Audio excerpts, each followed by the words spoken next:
In the beginning, there was light. Every prayer was heard, every need answered. There was always something, someone reaching back when we reached out. We believed it would last forever. We were wrong. Our trumpets marked his departure. One day the prayers just stopped reaching anything at all. God gave up on humanity, not in wrath, in silence. He turned away and left the world unattended, and in his absence, the world cracked. The sky stained a deep red brown and has not cleared since. The cities fell to ash and ruin. Mankind was left to wander, with no camp to keep, no fire to light, only to hide ever deeper and move before the dark finds them, for something else inherited the wreckage.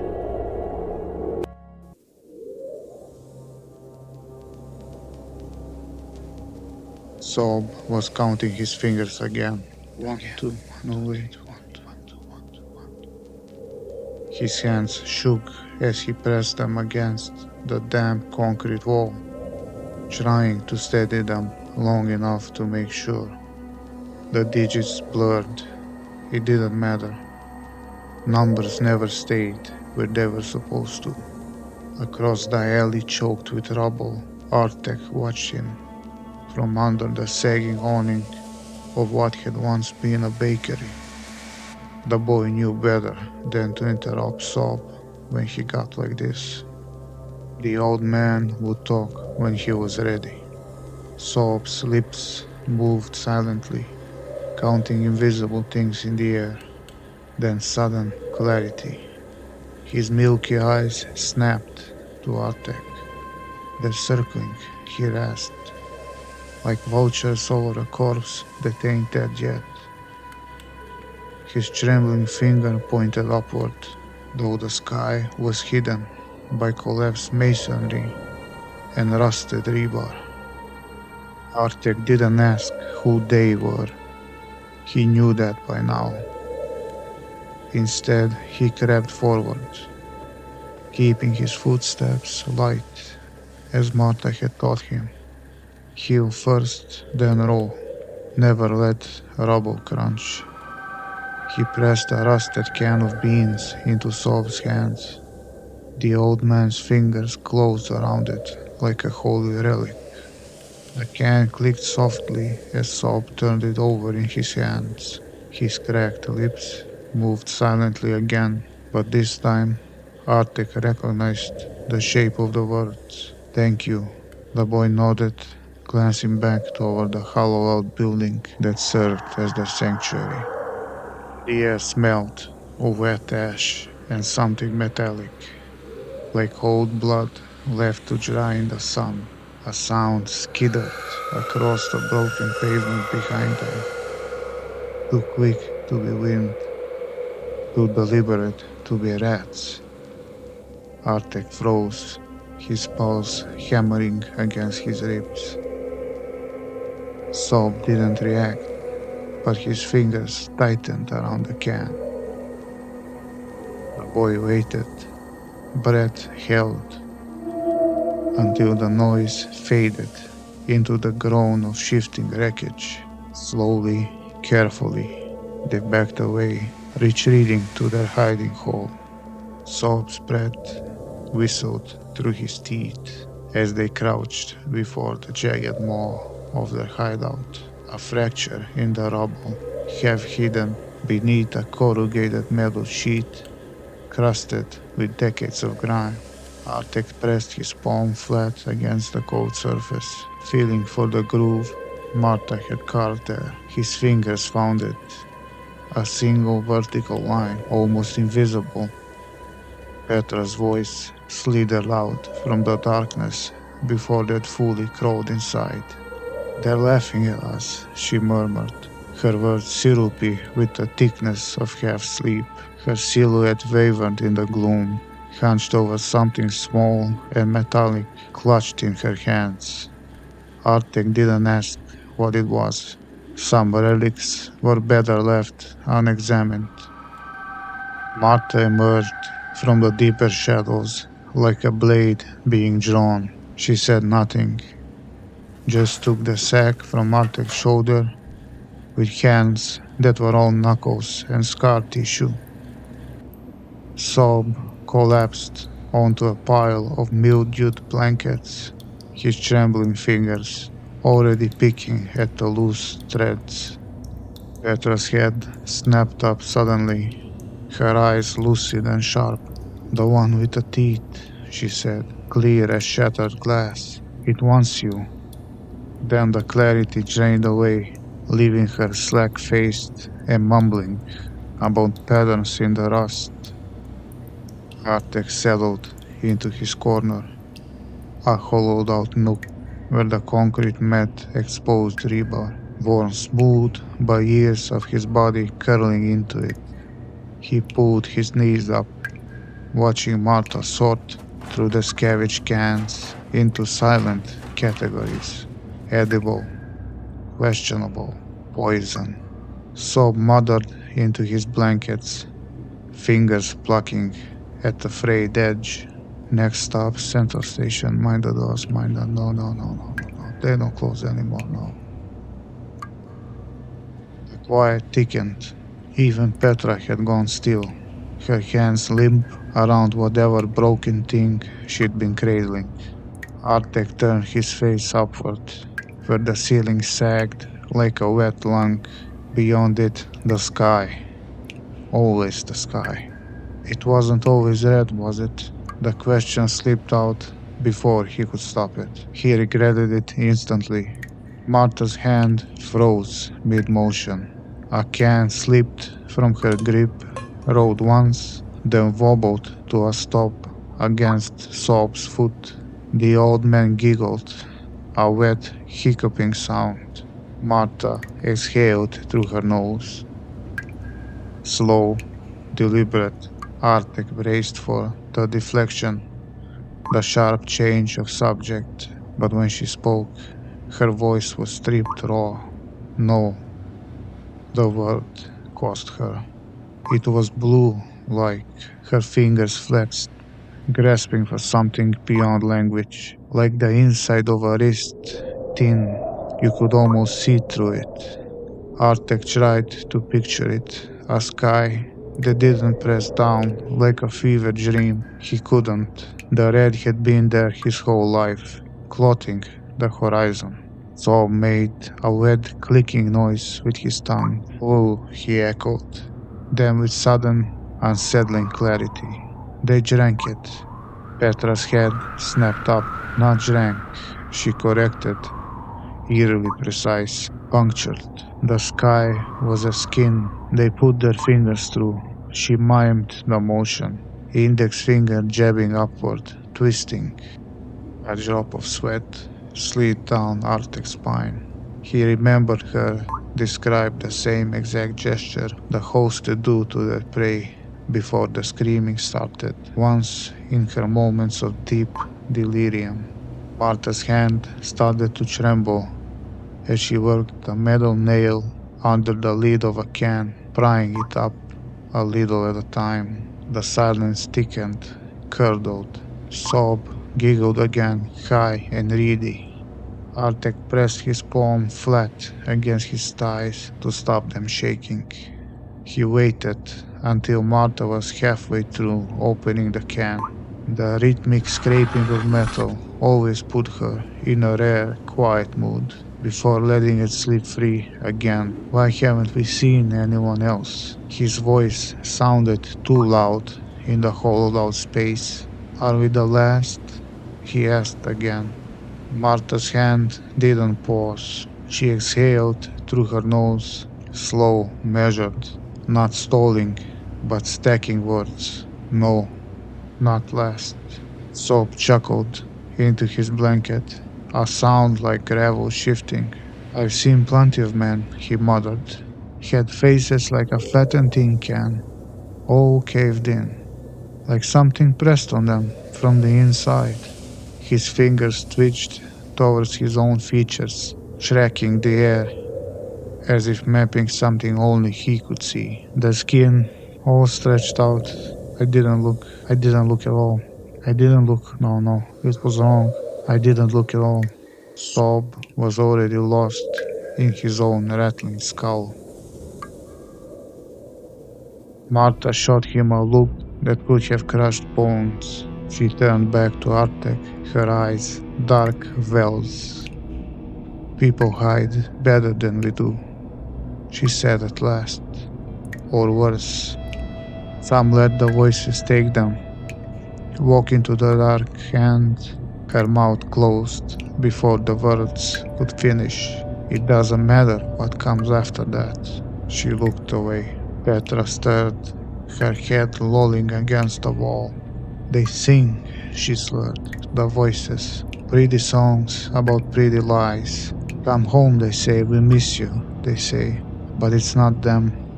It's never them. Artek swallowed. He heard them too, whispers threading to the ruins at dusk, calling his name in Marta's voice from alleys he knew were empty. What do the voices want, mother? Artek said it before he realized he was going to. It wasn't the first time he'd asked it. He'd never got a different answer. Marta didn't look at him right away. You already know, she said quietly. They don't want. Wanting implies need. These things, they don't need anything. They're bored. Soap made a wet noise behind them, something between a laugh and a death rattle. Oh, they hunger, he corrected, suddenly lucid. His milky eyes rolled toward Artek. Just not for meat, for the sound. He mimed, biting down on empty air, his yellow teeth clicking together. The crunch when something inside you breaks. Artek traced the outline of a broken cross etched into the concrete behind him, an old scar left by someone who still believed in symbols. Artek frowned. The concept was too large, too alien. The sky had never been blue. Prayers had never been answered. These were fairy tales, like the crumbling picture books he'd sometimes found in the wreckage, their pages fused together by time. Artek listened and watched a bead of sweat trace the jagged scar along Marta's collarbone, an old wound, poorly healed. Why do we? His fingers plucked at the frayed knee of his pants, searching for words that wouldn't come. Marta's fingers flicked out, sharp, final, too precise to be anything but practiced. The iron nail vanished in her pocket. Enough, she said, and the word settled like dust. From the folds of her coat came the bowl, its rim chewed soft by years of teeth. It wasn't plastic, not really. Artek knew that now. The first time he asked, Soap had cackled into his fist and called it the last Tupperware.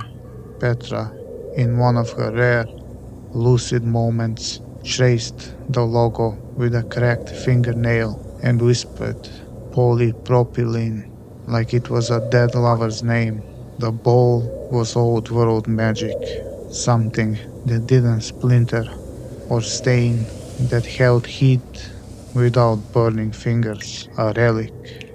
Marta passed it toward Artek, the motion jerky. Inside, a grey mash of swollen beans, a slick of oil clinging to their split skins. The portions had been shrinking for months. Artek's tongue pressed against the back of his teeth, but he didn't reach for it.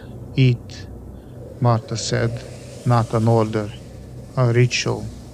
Artek hesitated. Soap's stomach gurgled audibly in the gloom. Petra's fingers twitched toward the bowl, like spiders testing a web, but rituals were all they had left. He took it. The bowl was warm, where Martha's hands had been. Artek turned it slowly, watching how the dim light caught the scratches inside. Hundreds of tiny marks from spoons that no longer existed. He wondered how many mouths had touched the rim before his, how many were gone now. The first scoop of beans burst between his teeth, releasing a flood of salt and iron.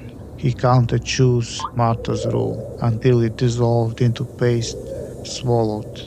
Artek pressed the bowl into Sob's trembling hands, skin against skin, a fleeting warmth. In the perpetual damp, the old man's fingers closed around it like a drowning man clutching driftwood.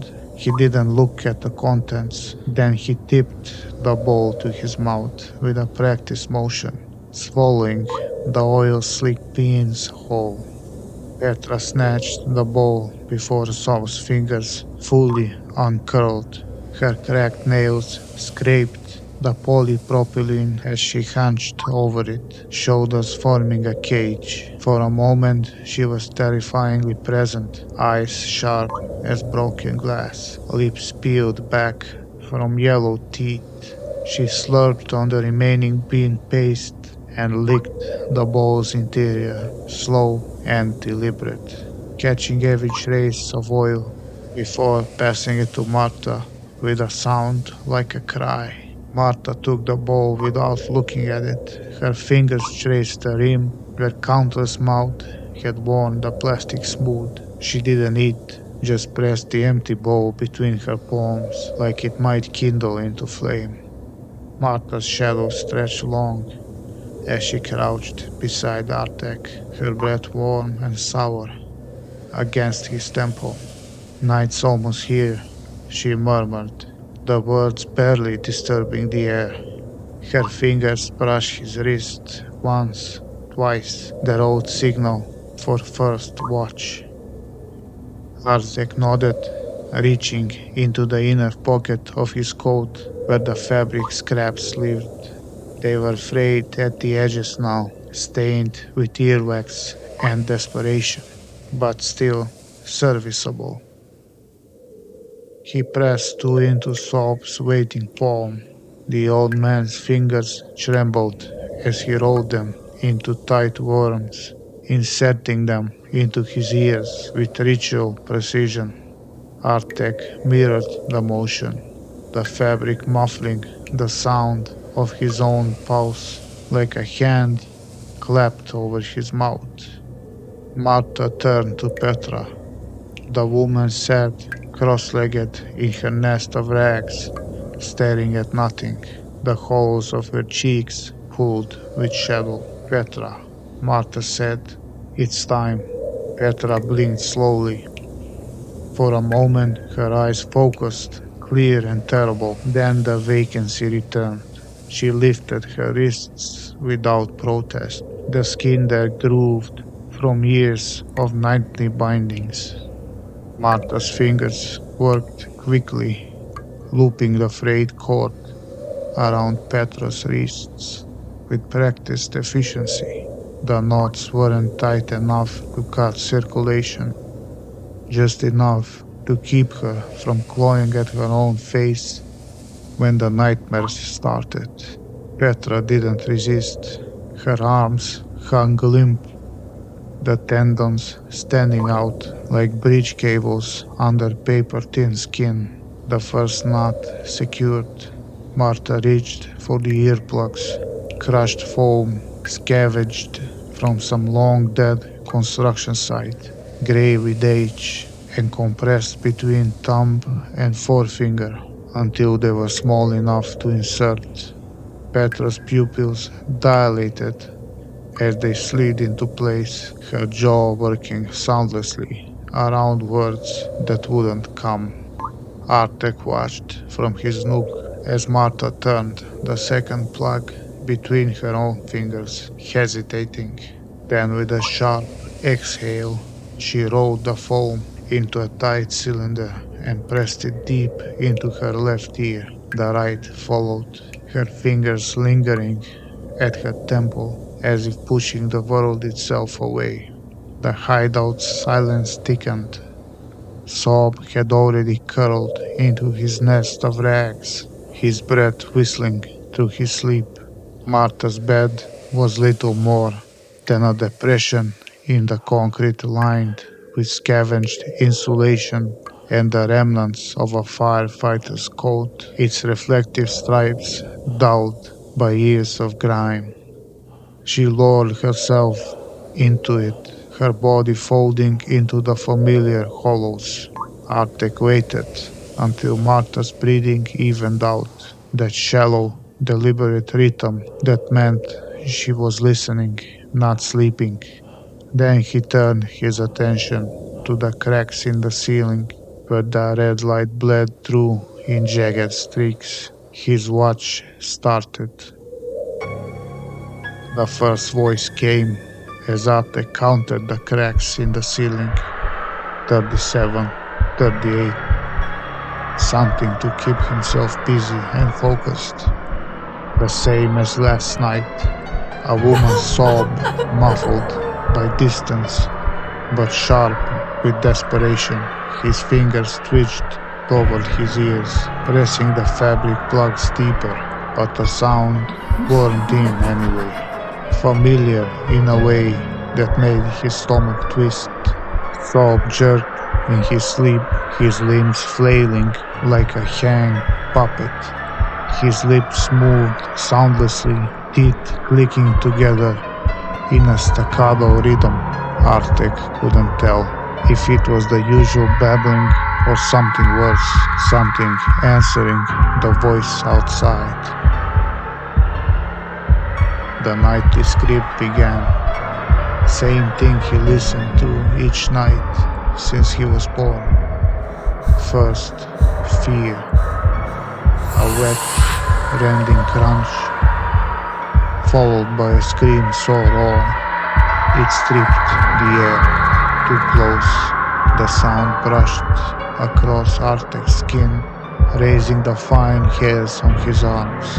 He didn't move, didn't breathe, just counted the pulse hammering at his throat until the scream dissolved into gurgling. Next, a man's voice, shredded with pain.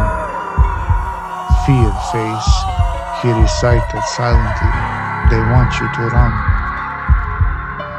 The scream twisted into wet gurgling, then cut off abruptly. Silence pulled in the hollows of the hideout, thick as the oil they saved for wounds. The third voice came softer, younger, a child's whisper, frayed at the edges with tears. Please, the voice wept. It's so dark here. Petra's bound hands spasmed. Her lips moved soundlessly around a name that wasn't Artek's. Compassion face, he thought, pressing his tongue to the roof of his mouth until it hurt. They want you to answer. The voice shifted, closer now. My leg, it sobbed. Oh God, it's broken. The fourth voice came as a wet groan, the sound of punctured lungs drowning in blood. Help, it gurgled. Oh Christ, they're inside me. They should stop soon, Artek recited silently. Then, silence. Absolute. The kind that pressed against Artek's eardrums until they ached. He counted breaths, 14 of Sob's whistling exhales, 32 of Petra's shallow gasps.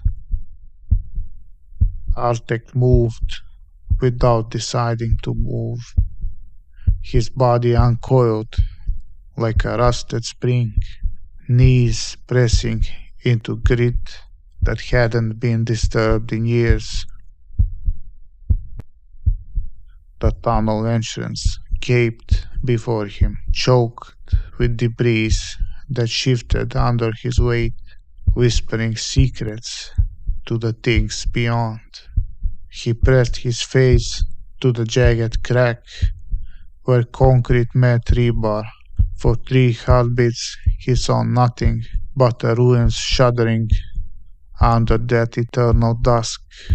Then the air rippled, the way heat warps above a fresh kill. It coalesced slowly, a face suspended in midair, floating at a height a tall man might stand, not forming, unfolding. The features were perfect, human, beautiful, in the way broken glass is beautiful when it catches firelight. High cheekbones, full lips, slightly parted, eyes wide and wet with what might have been compassion. Then it smiled, and it all changed. The mouth stretched wider, wider than any human jaw could manage, splitting at the corners with tiny wet pops. Teeth, like black shards of a shattered mirror, slid into view. A strand of saliva stretched between its teeth, swaying gently, although there was no wind. His lungs burned. Some distant part of him screamed to look away, but the face held him like a hooked fish. Its nostrils flared delicately, sniffing.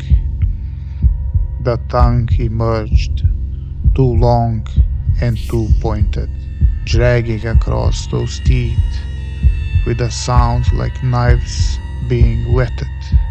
A voice sighed through the gap in the debris, not screeching mockery he had heard in the distance.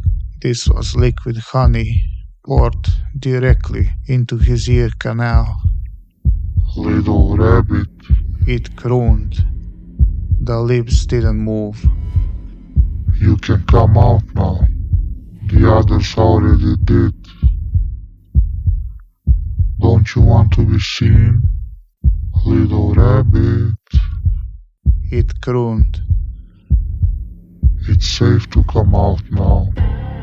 Something warm trickled down Artek's temple. His own blood, he realized, from where he'd pressed too hard against the rebar. A hand clamped over his mouth. The world snapped tight. A scream crashed back into his throat. A thumb pressed once against his cheek. A small, deliberate movement. Human. He knew it was Sob.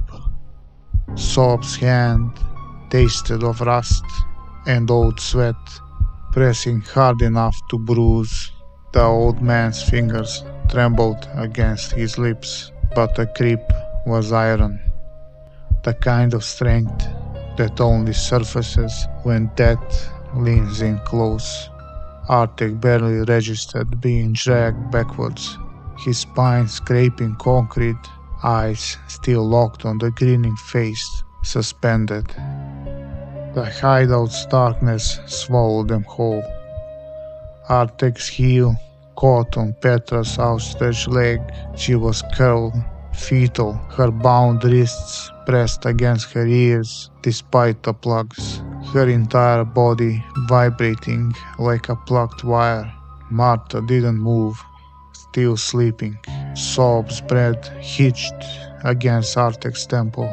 Shh, he wheezed, the word more vibration than sound. The voice outside laughed softly, heard closer now.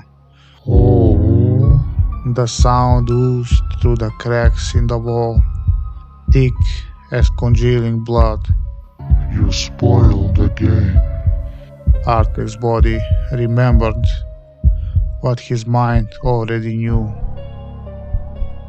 Sob sat, cross-legged in the gloom, his silhouette hunched, like a vulture over a carcass. His hands moved in the dark, counting off fingers against his palm. The rhythm of it filled the silence where words should have been. Artek watched. The old man's lips moved soundlessly around the numbers. Marta woke up for her watch. She looked at Artek in the dark. She could tell. Mothers always can tell. She didn't ask what happened. She just put her hand on his face briefly. 1 second. Then she took her position and nodded at him, signaling him it's time for sleep. Artek closed his eyes, and the face that he saw was there, waiting. It whispered from somewhere behind his thoughts.